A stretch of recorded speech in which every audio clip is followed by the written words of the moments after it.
Alors, mes amis, je ne sais pas quel est votre rapport avec le prophète Isaïe.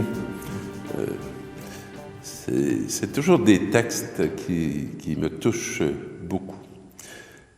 Celui-ci est très bref, la première lecture, qui dit « Le Seigneur m'a abandonné, le Seigneur m'a oublié ». Alors, ce sentiment ne peut appartenir qu'à un homme qui a la crainte de Dieu. Beaucoup de nos contemporains n'ont absolument pas en surface ce sentiment. Je ne vous dis pas qu'ils ne l'ont pas en profondeur, mais je vous dis qu'ils ne l'ont pas en surface. Alors, et là, c'est très beau parce qu'il dit, est-ce qu'une femme peut oublier son petit enfant, ne pas chérir le fils de ses entrailles? Alors, Dieu, il nous dit d'où on origine, hein? Et qu'on origine de ses entrailles, et qu'on origine de son être. Et là, c'est très fort ce qu'il a fait. Même si elle pouvait l'oublier, moi, je ne t'oublierai pas. Et ça, c'est excessivement précieux d'être capable de porter dans notre conscience que Dieu ne nous oublie pas. Au-delà de tous les sentiments qui peuvent nous habiter, Dieu ne nous oublie pas. Parole du Seigneur. C'est une affirmation qui est appuyée sur le fondement qui est l'unique fondement. Parole, je le dis, je le fais, et c'est ainsi. Dans la deuxième lecture, qui est tirée de l'Épître aux Corinthiens, Paul dit « Il faut que l'on nous regarde seulement comme les serviteurs du Christ ». Alors, je ne sais pas si vous considérez de la même façon être d'abord les serviteurs du Christ et les intendants du mystère de Dieu. Vous savez, comme chrétien, on engage l'être de Dieu. Et quand on s'affirme chrétien, qu'on se dit chrétien, le regard que les gens portent sur nous, ils vont soit approfondir le mystère de Dieu ou ils vont être trompés par rapport à ce mystère. Et c'est pour moi quelque chose de très important à ne pas oublier parce que c'est, je dirais, une conscience qui me dit que je ne peux pas vivre n'importe comment, je ne peux pas parler n'importe comment et que je ne peux pas agir n'importe comment. Et ça, c'est tout au long du jour, tout au long des semaines et tout au long de l'année. Alors, Paul ajoute, « Pour ma part, je me soucie fort peu de votre jugement sur moi. » Et là, il met quelque chose en lumière. Si notre façon d'être veut plaire à tout prix au regard que les autres portent sur nous, ça veut dire qu'on leur a donné la place qu'on devrait attribuer à Dieu. Et qu'à ce moment-là, on est des êtres déchirés, on est des êtres divisés et qu'on n'est pas des êtres unifiés.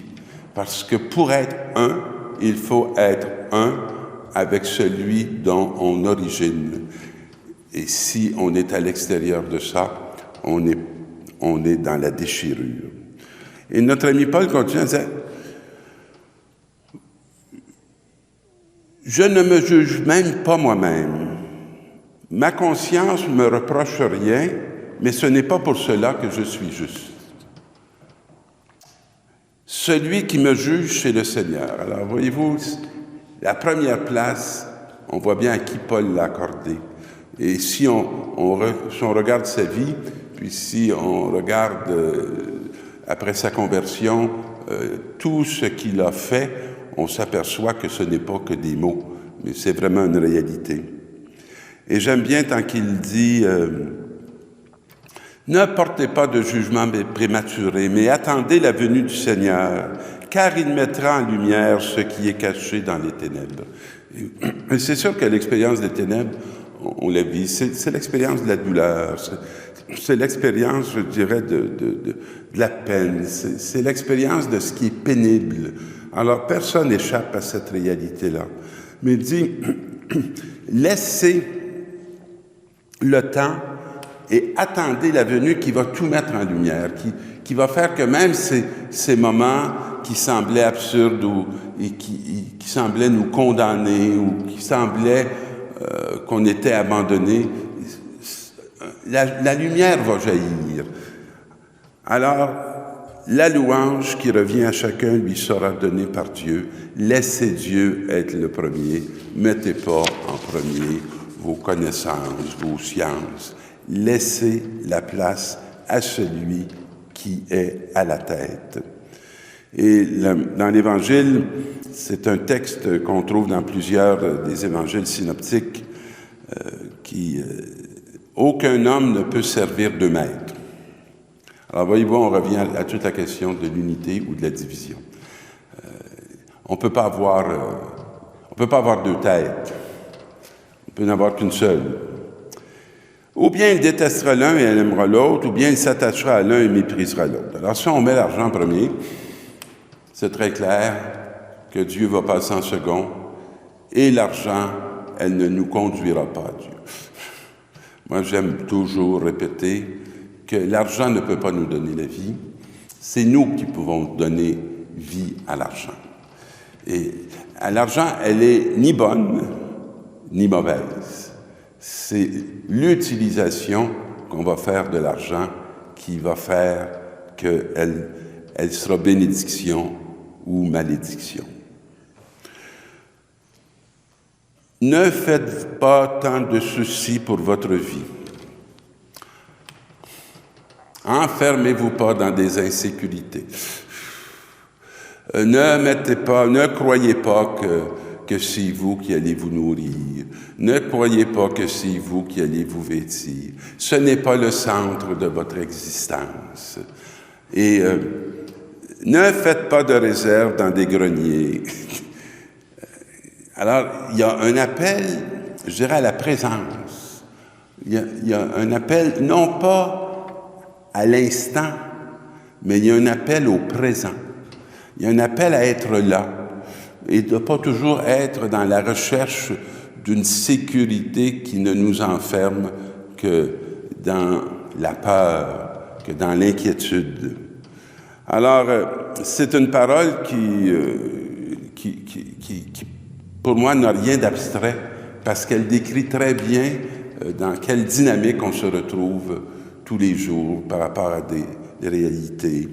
Et j'ai la joie présentement, depuis quelques mois, d'accompagner une famille qui vient de Syrie, un père avec une mère, 4 enfants, alors qui ne sont arrivés à toute fin pratique ici qu'avec leurs vêtements.